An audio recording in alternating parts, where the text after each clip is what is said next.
If you've ever found yourself completely baffled by how a relationship ended, if you've ever felt like you were unfairly, inexplicably made the bad guy by someone you really cared for, you are in exactly the right place today. We're going to unpack the anatomy of a rewrite and look at exactly why they made you the villain. We're going to map out how and why this happens, and I promise you, by the end of our time together, you're going to feel incredibly validated. So think about this for a second. Have you ever apologized when you were the one who actually got hurt?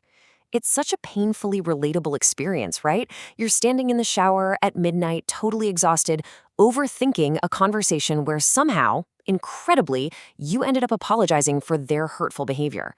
And you're standing there wondering, wait, am I just too sensitive? Am I going crazy? Look, I need you to hear this loud and clear right off the bat. You are absolutely not crazy. Section 1. The Villain's Script. The Psychology of Betrayal. Being cast as the villain in someone else's story isn't just a random accident.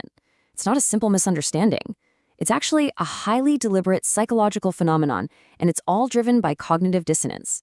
Now, for the person who betrayed you, this is literally a biological survival strategy. They simply cannot handle their own reflection or the intense guilt of treating you poorly. So what happens? Their brain literally rewrites history so they can live with themselves and actually sleep at night. What that means for you is that your villain status, it's completely fictional. It's just a coping mechanism they use to survive their own bad behavior. Moving on to Section 2, the architecture of betrayal, the underlying mechanics. Let's look at how your genuine goodness, your actual literal kindness, somehow turned into a threatening mirror to their fragile ego.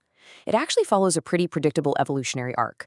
On day one, you step up. You provide help in a big way. Maybe you gave them money, helped them land a job, or just offered deep emotional support. But then, months later, that gratitude starts to rot. And why? Well, because you've become a living witness to the version of them that was broken. Fast forward a few years, and resentment has really built up.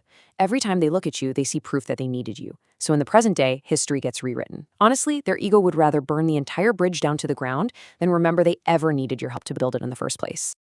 Section 3. Rewriting the history, justifying the betrayal. Okay, so once that bridge is burning, they need a story to explain all the smoke, right? They start telling themselves specific lies to justify treating you terribly after everything you offered them. And the contrast here is super harsh. In reality, you offered pure generosity and emotional support. But in their rewrite, all of a sudden, they claim your help was actually controlling behavior and that you had some kind of hidden agenda.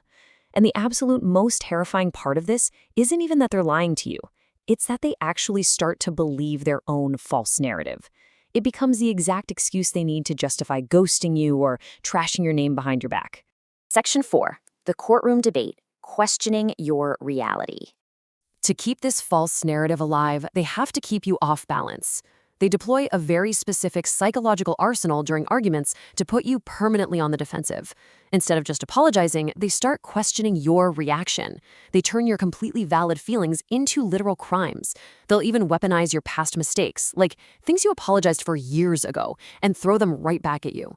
It's all to keep you in what's essentially a holding cell friendship, where you feel small and they get to feel superior.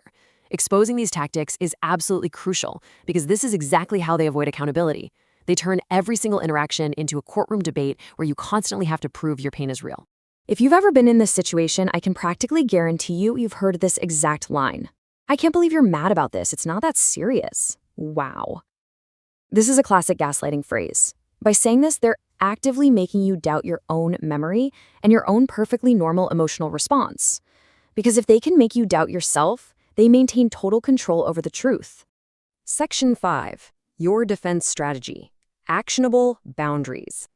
So, how do we actually fight back against this? Let's pivot away from their toxic behavior and equip you with the actionable boundaries you need to reclaim your peace of mind. We've got 3 concrete steps here. Step 1 is literally the most vital realization you can make. Stop seeking their understanding. You might think, oh, if I just bring the right receipts, they'll finally see what they did. But listen to me, they already know. Seeking their understanding only tells them that their approval still holds power over you.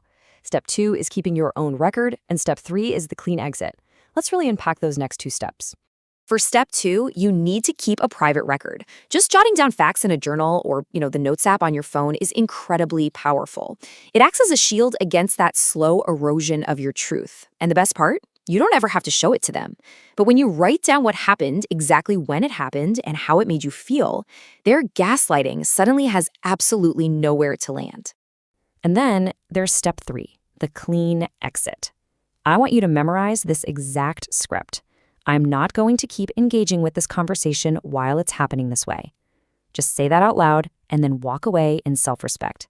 You simply cannot lose a psychological game that you completely refuse to play. Section 6. Escaping the storm. Removing the burden.